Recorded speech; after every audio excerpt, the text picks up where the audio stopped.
nobody was answering nothing. And these hippie kids, I had pulled out and was kind of looking because they said something about a campground. The campground was closed. Its gates was locked. And they said, well, y'all can just come over and camp next to us. So we ended up going over into this gravel lot-like thing, and then these other people said, hey, just set your tents up over here on this grassy area. And we ended up with a good spot to set our tents up, and I think you went that night over there, didn't you? I did. And I got my tent set up and, you know. Crawled in it and went to sleep. Crawled in it and went to sleep. The weird thing was that morning I got up before him. And then I scooted across over to the hot springs. These are natural hot springs. This ain't piped in, pumped in. It's coming out the ground. And probably one of the nicest hot springs I've ever been to in my life. Yeah, and I think the thing for me was that when I walked, I heard you get up, and I wasn't too far behind. But on my way over, that was when I caught. Mm-hmm. Because the wildlife feed out there in the marshland, and there was a big old moose sitting out there. I was like, oh boy. So they have these this walkway that goes through the marsh or whatever, and just this boardwalk thing, and that was the earliest actually that we got started. Was that morning. That was also the day that we rode the longest. Yeah, it was. We got ourselves good and relaxed at the hot springs, and we took off, and and you can find little places. I mean, here's the thing: when you're going through Canada, when you're going through Alaska, when you see a place to get gas. Get gas. I mean, it's just a wise thing to do. You probably should get off anyway, Because you really don't know.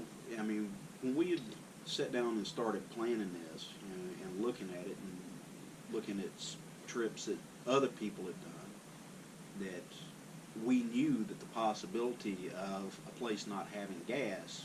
That it existed. It existed. And there's been plenty of people that's run out of gas. But I can say that we never even come close. I mean, the only time we come close, we knew we were going to come close. But going through Canada, going all the way to Fairbanks, we never even come close to running out of gas. And so we left there, and that was the night that we rode 800 and some miles. And we made it all the way to Toke. And it was shut down too. Fortunately, Matt found somebody at the Three Bears. One of the bears was still up. I was figuring we was just going to have to sleep in the parking lot somewhere, so I was ready to put the tent up. And I had you'll see on the video, I'll show it, you'll see my eye, this eye right here, I believe it was. I had caught I don't know if it was a mosquito, a horsefly, I don't know what it was, but I got the awfulest bug if I ever was. I couldn't see, I had one eye swelled shut, it was raining, it was snot everywhere. Yeah, it was a bad deal, and finally, thank goodness, we found the Three Bears, and they had a... Because I would have pushed on into Fairbanks. We stopped there. We got up the next day, and it's just how things worked out for us. We couldn't have planned it this way. We really couldn't have, because we got up, and we left for Fairbanks. We got something to eat. We always eat good. I mean, as good as you could. And we got to Fairbanks, and we got there in time for them to service us that day. And I think we're actually a day ahead at that point in time. No, we were right. Okay. We were right on schedule for that one. But the thing was, because a lot of people do this ride or somewhat similar, they cater to travelers. So when you go through and set up and you're in the planning stage of it, it's wise to go ahead and find a shop. If you know you're going to have an oil change, you know you're going to have tires, go ahead, call ahead, schedule it. That way, and they were really, really good about, they had the stuff that we needed. Now, we got in there and they got the rear tire put on mine and then wheeled her back out before they realized, oh, we got to put a front tire on this thing. So... And the tires I've still got on mine are the tires that we got, and so we ended up with the Continental TKC 70s, And now that was, they wheeled mine out and trying to get it off the center stand. I turned it over right there in the parking lot. yeah, he turned it over in the parking lot, but Be careful when you've got them loaded up and you're trying to get them off the center stand. If you have to, don't be afraid to ask. Hey, you mind helping me get give this? me a little help right here, buddy. So I don't drop this big monster here in the parking lot. So we had several hours. Probably, I guess we were in there probably 2.5, possibly 3 hours, for them to change tires and fully service the motorcycles. So for me and him, I mean, we had rode probably what 300 miles to get to Fairbanks, something to that No, effect. it wasn't even that. I think it was like 100 and something. But we got up late because we rolled in. We rolled into Tok. It was probably close to 2 o'clock in the morning when we rolled in, and I think we finally rolled into Fairbanks right around noon. So Because we didn't start heading out until around 4:30, 5 o'clock. So we headed out because and I was just like, well, crap, I think we can make it to Coldfoot. And so we left out, and really good ride. Riding conditions was great. Wasn't too hot, wasn't too cold, and we made it. Well, that was going through there. That was where we chased the sunset. Oh yeah, it was a really a good ride, and I don't remember if going to Coldfoot or if it's after Coldfoot, Finger Mountain. It was before. Okay. So, one of the other times that was a phenomenal, now we just stopped at this place, but now you had a pretty good time there. I did, but it wasn't nearly. It Well- wasn't nearly as moving as it was when we rode through the Mhm. Badlands. And I'll say this, in regards to both Finger Mountain and the Badlands,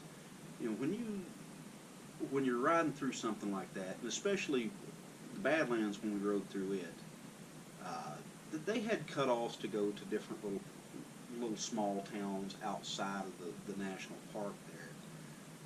But one of the things that really, really struck me about all that is, we rode through D.C., we rode through Miami, we rode through a lot of major towns, outskirts of Chicago, and I can't tell you how mad I was at riding through that one because it was just boiling hot, and you're having to find shade next to some semi, which We did.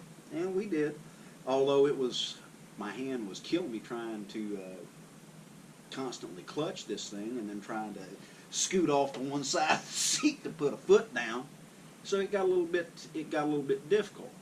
But I say that only to say this. I mean, when you get into places like that where, you just have congestion of, all kinds, be it people, traffic, the one good thing about it is that those areas weren't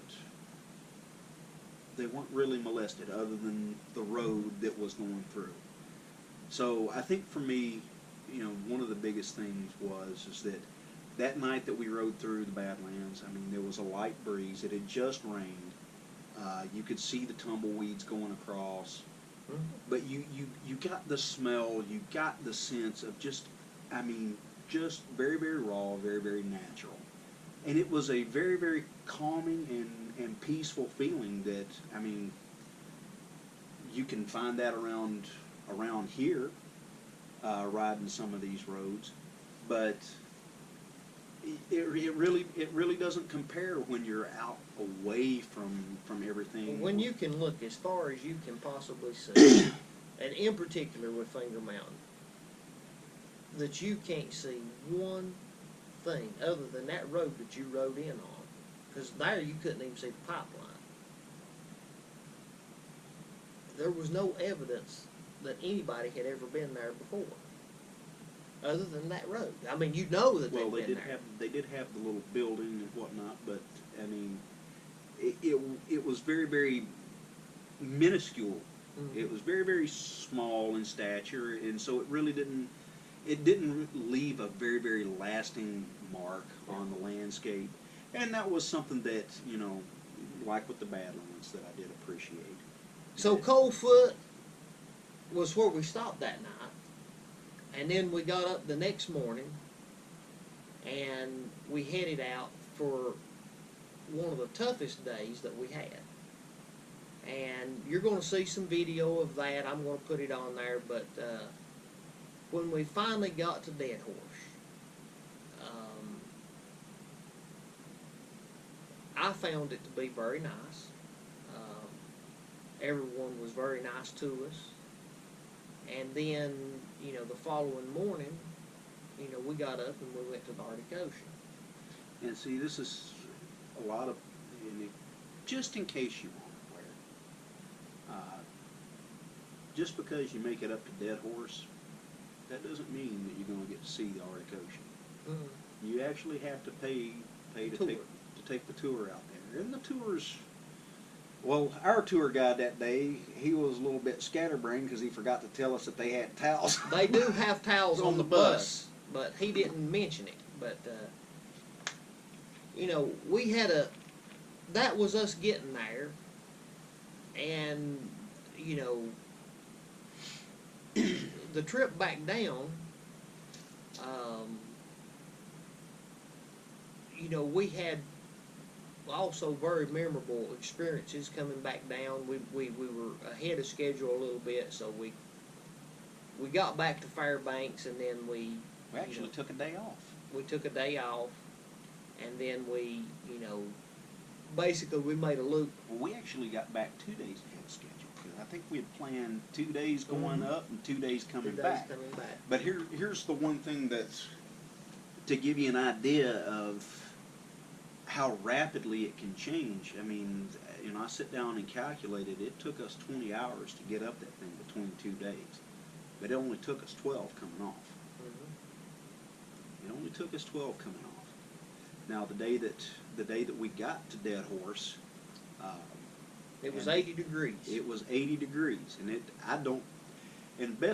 if memory serves me correct, the sun never went down. It got, it darkened. Did get dark. It darkened just up briefly.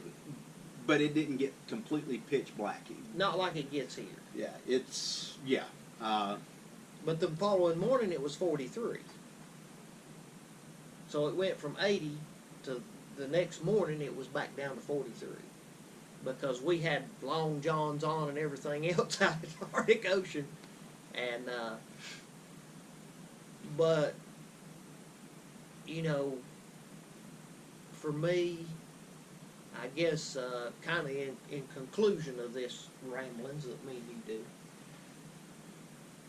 the question I guess a lot of people would have would you do it again? Yeah, maybe not necessarily from Key West. That would be my answer too. Absolutely, I would do it again. If I had to do from Key West, then I would go to Key West and do it again.